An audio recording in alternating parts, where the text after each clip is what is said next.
Shalom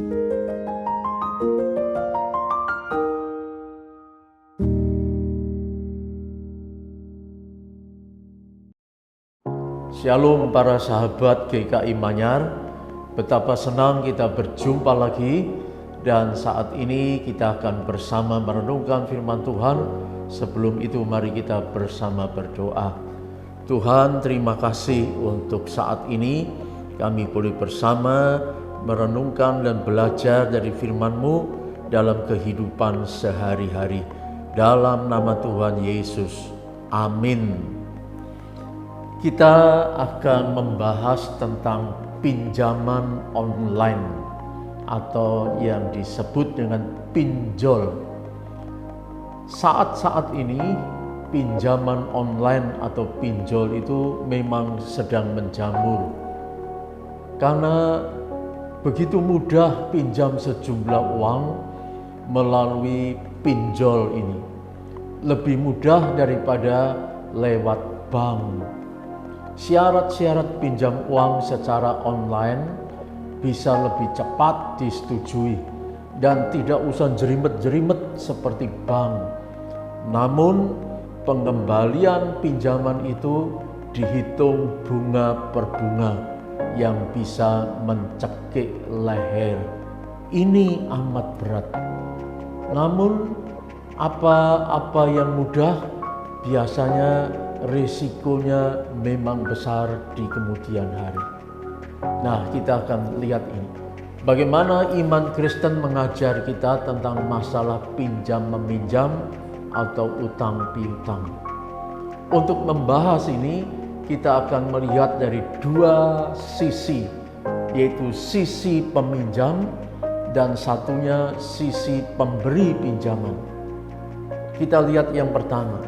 Dari sisi peminjam, biasanya orang yang pinjam uang melalui pinjol karena tak lagi punya pilihan. Mau pinjam pada siapa lagi? Bisa dikategorikan sebagai orang yang sedang kepepet dalam masalah ekonomi. Dia membutuhkan suntikan dana karena memang tidak mempunyai cukup dana untuk mungkin berobat, bayar sekolah, kehidupan sehari-hari, kontrak rumah, beli sepeda motor untuk usaha Gojek dan sebagainya. Boleh dikata peminjam ini wong cilik. Boleh juga dikatakan rupanya peminjam ini upah kerjanya hanya sebatas UMR atau sedikit di atasnya. Terhadap orang-orang semacam ini, Alkitab berkata dalam Ulangan 24 ayat 16, "Jangan engkau memeras buruh upahan yang sengsara dan miskin, baik ia saudaramu maupun pendatang di negerimu, di kotamu."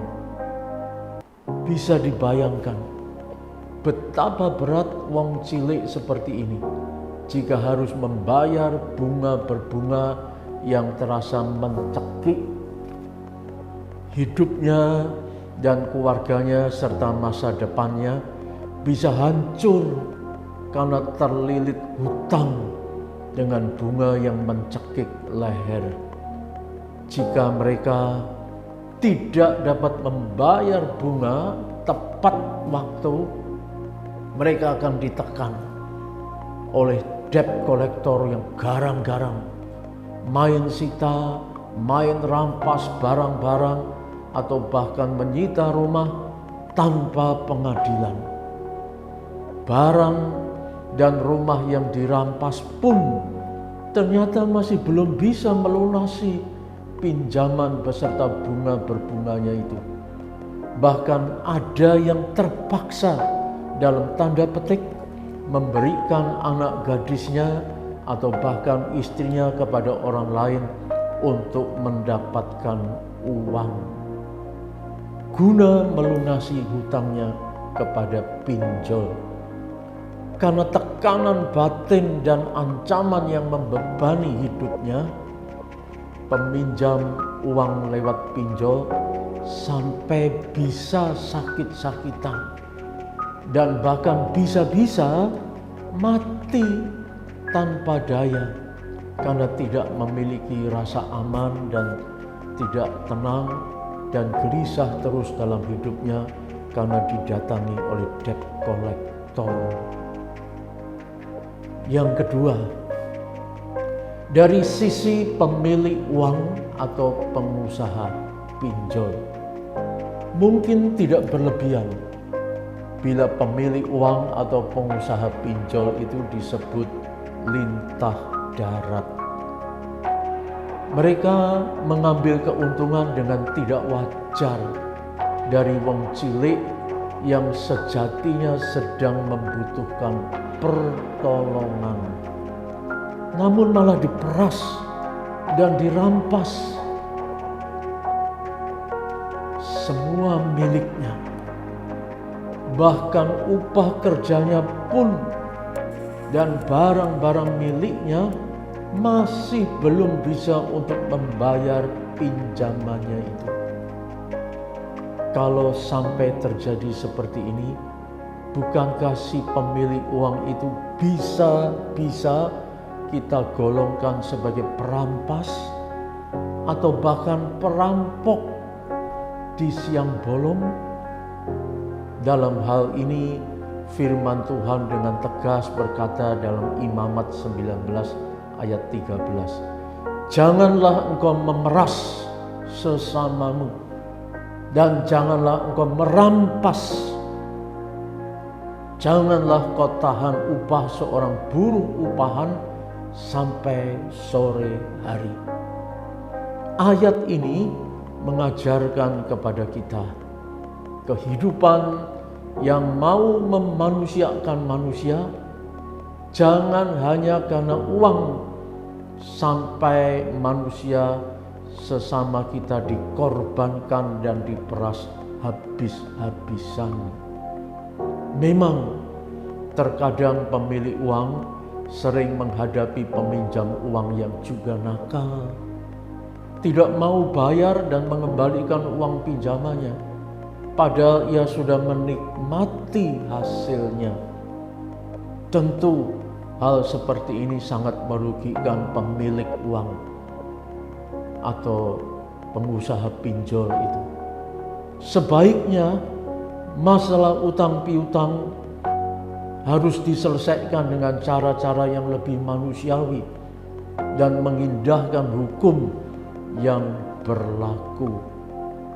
Jangan sampai bertindak di luar batas kewajaran, apalagi main hakim sendiri, bahkan main rampas dan main sita dengan seenak hatinya. Untuk menghindari praktek-praktek pinjol dan adanya peminjam uang yang nakal, apa yang dapat kita upayakan? Tentu banyak yang bisa diupayakan demi kebaikan dan ketentraman dalam hidup bersama di masyarakat ini. Macam-macam yang bisa kita upayakan, umpama lewat koperasi dan sebagainya. Tapi ada firman Tuhan dalam Roma 13 ayat 8 yang berbunyi, "Jangan kamu berhutang apa-apa kepada siapapun kecuali kasih kepada satu sama lain. Sebab siapa saja yang mengasihi sesamanya manusia, ia sudah memenuhi hukum Taurat." Ini berarti jangan sampai berhutang tanpa perencanaan yang jelas. Untuk apa utang itu? Apalagi berhutang hanya untuk tampil dengan gaya hidup mewah dan akhirnya menjerat diri sendiri. Pikirkanlah dulu sebelum berhutang dengan dalam. Amin.